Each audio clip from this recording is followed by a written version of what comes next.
Hello AD, I'm Maria Sharapova and welcome to my home.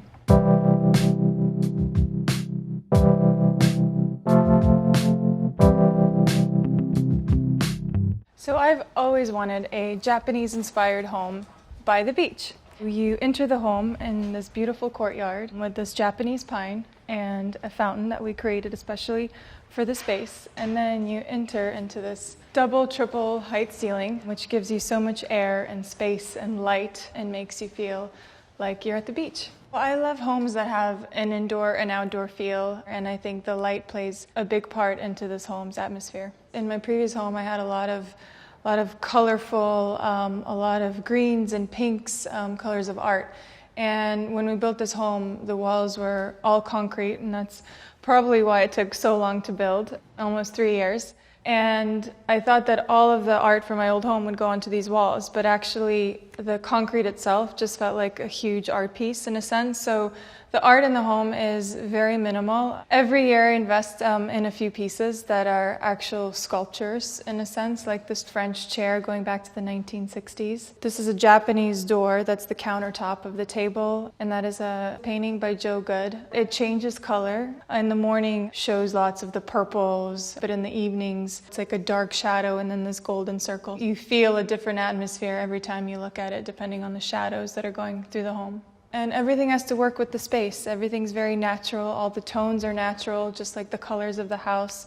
Besides the concrete, you see the wood siding that's in this gray light tone. And now I'll show you my living room. So this is one of my favorite rooms in the home. I would say I spend a lot of time entertaining guests and all my close friends and Christmas Eve gatherings. It screams indoor-outdoor living in the summertime. All the windows are opened up and we have barbecues outside. There's nothing formal in this house, so everyone kind of goes about every room and hangs out. I didn't want any specific structure. I think you see a lot of beautiful colors and textures and layers in this room, but they all say comfort. These couches are extremely comfortable and they seat many people, and this is usually where I watch the TV from. These two pieces, they are vintage, but they are extremely comfortable to sit on. I can sit here and have endless conversations and can lay back. I think they add substance to this room, whereas the couches are more of the easy comfort living. So I usually don't have too many framed photos around the house, quite a minimalist in aesthetics. And I hadn't seen this picture of Basquiat before. I think a lot of his images were in color, and this one was just very striking in black and white. And in this image, I just feel like it's so calm, but there's so much emotion internally. And he's holding the globe, which represents, for my eyes, the world of travel, which is a huge part of my life, and I get to see different parts of the world. So this outdoor space, we host a lot of summer barbecues at. This table we custom built. It was inspired by a table I saw at a Japanese store, and I loved the shapes of it. I loved having one long bench where everyone can cozy up and then chairs around it. And we also get to close this roof, patio roof in a sense, so when it's really sunny, you have a lot of beautiful shade. There's a lot of giggling going out here. There's a lot of rosé, a lot of great barbecues. Yeah, this is the summer spot in the house.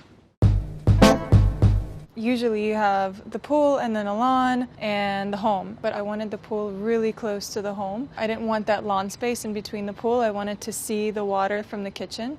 So getting it as close as possible to the home was a challenge, but we got there. So this is a little piece of lawn. It's as much lawn as we can get by the beach. And also since, like I said before, I didn't want anything formal, so we don't have actual lounge chairs. We have day beds. So this is what we lay on. We put a lot of different funky pillows out on here. That way we can all be together and we're not separated by lots of space. We also just recently installed a maple tree, which comes spring and summer, I can't wait to see it bloom.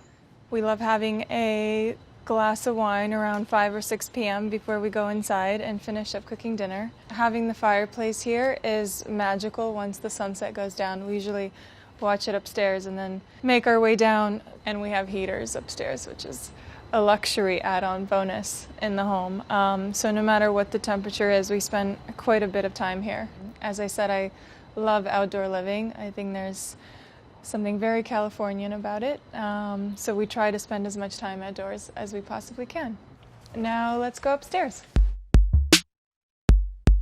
I had that light commissioned specifically for this space by a British artist, Gareth. I saw the lamp at a hotel and I tracked down the artist, and it was incredibly special to watch him sketch the piece specifically for this space, and we felt like it had to be a statement moment in this double ceiling height, because everything else is very tonal, and against the concrete it really popped, and at night it's the centerpiece walking down this bridge.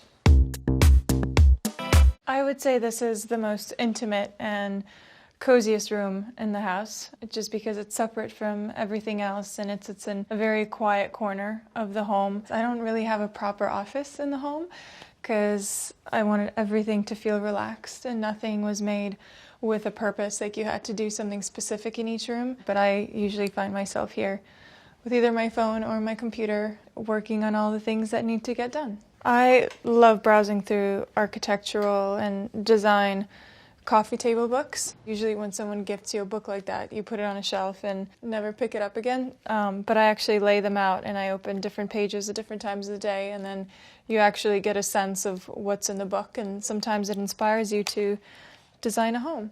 This is a vintage chair that we got reupholstered because I want it to be really super cozy, just like everything else is in this room, because it is definitely the coziest and the most popular.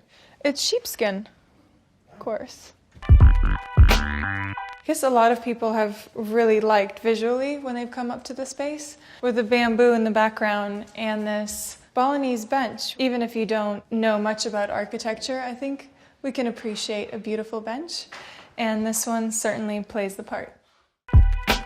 So this is where we make food, and I emphasize we because I rarely cook myself because I travel so much and I'm rarely home. The best part about this kitchen is that it's an open floor plan, and that you're able to interact with your guests and you're mingling, and for the people that are cooking most of the time, you're not isolated from them. And that's a big part of this house, is that everyone is together. No matter what you're doing, cooking, watching a movie, you all feel like you're part of one large space. And a very natural transition from the kitchen happens to be the bowling alley. So come with me. So when I was designing this home, we wanted to do a basement, and the dimensions of the property were quite long, and I ended up seeing a few different models of bowling alleys from the architects that worked on my home. And when I saw it, I was like, how amazing would it be to have a bowling alley? And I'd say it is the most surprising aspect of this home, because I'm not a bowler myself, and I occasionally come and bowl down here with a few of my friends, but it's a lot of fun, and it's very loud, and we make sure that no one's sleeping upstairs, obviously. They told me that it's like a professional alley, so that if there are any pros that want to come and bowl at my house, you know where to find me. And we have a great Chris Gwaltney painting. That was one of my first 2 paintings that I invested in. I think I was still a teenager, and I loved color. And there's another Chris Gwaltney here. I love the colors of this piece. I love that circle. As you see with a few of my other pieces, there's a lot of circles, which is interesting because everything else in my home is very sculptural and straight lines. But in some of the artwork, you see pictures of the sun, the moon, in circles, such as in this piece. And there's a lot of depth, and Chris Gwaltney started his career painting figures. And I think this is a work that evolves around figures, but in much more abstract composition. I think I've always loved the vision of contemporary work, because you never quite know what it is, and for some people this can mean 0 and you can say that your child can make it, and for others it's much more complex, and I've always found it very interesting because there's so many different meanings behind a picture like that. And Chris Gwaltney happens to be a good family friend, and I've collected his artwork since I was a teenager, so it's very special to have these featured on the bowling wall.